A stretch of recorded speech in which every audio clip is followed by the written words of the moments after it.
CNT-SPD act, ये act इसलिए बनाया गया था ताकि आदिवासी की जो जमीन है, आदिवासियों की जमीन है, उस पर कोई अवैध कब्जा ना करे, उसकी खरीद बिक्री ना हो सके, उसके प्रोटेक्शन के लिए ये जमीन बनाया गया था। लेकिन अब ये एक्ट आदिवासियों की गले की फांस बनकर रह गई है। बता दें आपको कि अब इस एक्ट के कारण आदिवासी को लोन मिल ही नहीं रहा है। अब उस जमीन पर लोन नहीं मिल रहा है, कहने का मतलब ये है। और ऐसे में अब उन्हें परेशानी हो रही है।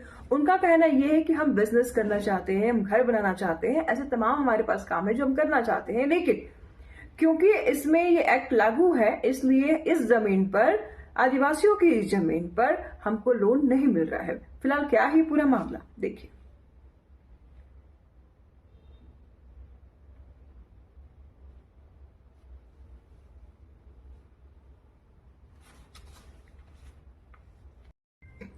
CNT-SPD एक्ट, ये एक्ट इसलिए बनाया गया था ताकि आदिवासी की जो जमीन है, आदिवासियों की जमीन है, उस पर कोई अवैध कब्जा ना करे, उसकी खरीद बिक्री ना हो सके, उसके प्रोटेक्शन के लिए ये जमीन बनाया गया था। लेकिन अब ये एक्ट आदिवासियों की गले की फांस बनकर रह गई है। बता दें आपको कि अब इस एक्ट के कारण आदिवासी को लोन मिल ही नहीं रहा है।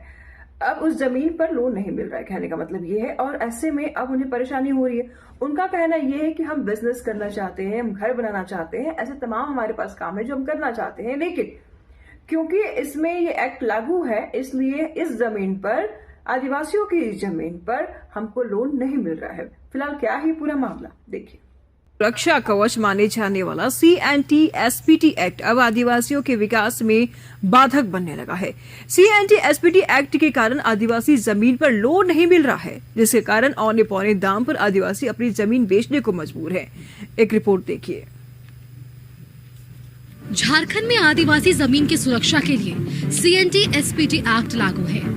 इसे आदिवासी जमीन की सुरक्षा कवच माना जाता है, लेकिन यही सुरक्षा कवच आदिवासियों के लिए परेशानी का सबब बन गया है। आदिवासी जमीन पर लोन नहीं मिल रहे हैं। ऐसे में पूंजी के अभाव में आदिवासी औने पौने दामों पर जमीन बेचने को मजबूर है।